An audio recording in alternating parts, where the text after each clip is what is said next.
আসসালামু আলাইকুম। এখন আমি আছি ভ্যালোরে। তো আমি ভ্যালোরের সিএমসি হাসপাতালের সামনে আছি। তো এই হচ্ছে গিয়ে ভ্যালোরের রাস্তার দৃশ্য। তো আমি তো এর মধ্যে দেখাইছিলাম যে কলকাতায় একটু লোকজন কম, কিন্তু এইখানে এসে দেখি পুরোটাই উল্টো। এখানে অনেক লোকজন আর রাস্তায় অনেক ভিড়। কলকাতার চেয়ে মনে হয় যেমন এটা অনেক বড় শহর একটা, আর লোকজনের ভিড়ও বেশি, গাড়ির ভিড়ও বেশি। তো চলেন আপনাদের একটু দেখাই রাস্তার পরিবেশটা। এ হচ্ছে গিয়ে ভ্যালোরের রাস্তা। আর এখানে একটা জিনিস লক্ষ্য করলাম, প্রত্যেকটা গাড়ির পিছনে টিএন লেখা, তার মানে হচ্ছে গিয়ে তামিলনাড়ু। তারপর যেমন আমাদের বাংলাদেশে থাকে, যদি ঢাকার গাড়ি হয় তাহলে লেখা থাকে ঢাকা মেট্রো, বরিশালের গাড়ি থাকলে লেখা থাকে বরিশাল মেট্রো। আর এখানে যেহেতু আমরা ভ্যালোরে আসছি, এটা হচ্ছে তামিলনাড়ু, এই জন্য এখানে লেখা হচ্ছে টিএন মানে তামিলনাড়ু। এই যে আপনারা দেখতে পাচ্ছেন যে তামিলনাড়ুর রাস্তা, মানে ভ্যালোরের রাস্তা, তম একটা শহর। তো আমরা একটু আপনাদের সিএমসি হাসপাতালের সামনে গিয়ে দেখাই।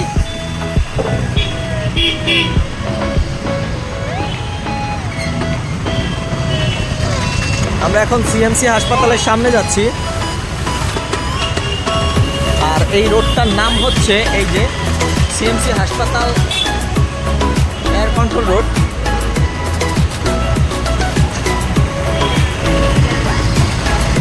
এই রোডটা হচ্ছে সিএমসি হাসপাতালের রোড।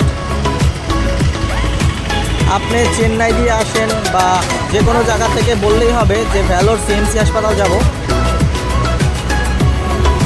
আপনার যদি দূর থেকে আসেন তাহলে ট্যাক্সি করতে হবে। বাংলাদেশ থেকে কেউ আসেন, প্রথমে আসতে হবে আপনার চেন্নাইতে, তারপরে চেন্নাই থেকে আপনার ট্যাক্সি নিয়ে তারপরে এই ভ্যালোরে আসতে হবে, বা ট্রেনেও আসতে পারেন চেন্নাই থেকে। এয়ারপোর্ট রোড লেখা নাম। আর এখানে আসলে বাঙালি খাবার ওরকমভাবে পাওয়া যায় না, এখানে সবই এখানকার যেগুলো ফেমাস ফুড আছে ওগুলো পাওয়া যায়। যেমন ডাল ভাত আপনি খুব কম জায়গায় পাবেন, সব জায়গায় ডাল ভাত পাবেন না। ডাল ভাত মাছ, এখানে খাবার অন্যরকম। আর যদি আপনার ডাল ভাত বাঙালি খাবার খেতে হয় তাহলে আপনার রান্না করে খেতে হবে। এই যে এখন আমরা আসলাম এই যে সিএমসি হাসপাতালের সামনে। আর এই যে এটা হচ্ছে ভ্যালোরের সিএমসি হাসপাতাল, এই হচ্ছে প্রথম গেট। এই যে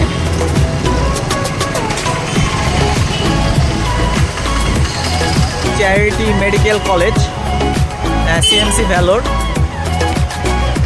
125 বছর হয়েছে এটা, 1990 সালে শুরু হয় এবং এই 2025 সাল পর্যন্ত 125 বছর হয়েছে।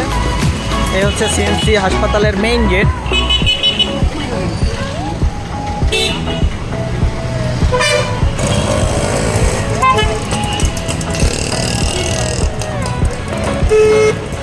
এটা হচ্ছে সিএমসি হাসপাতাল।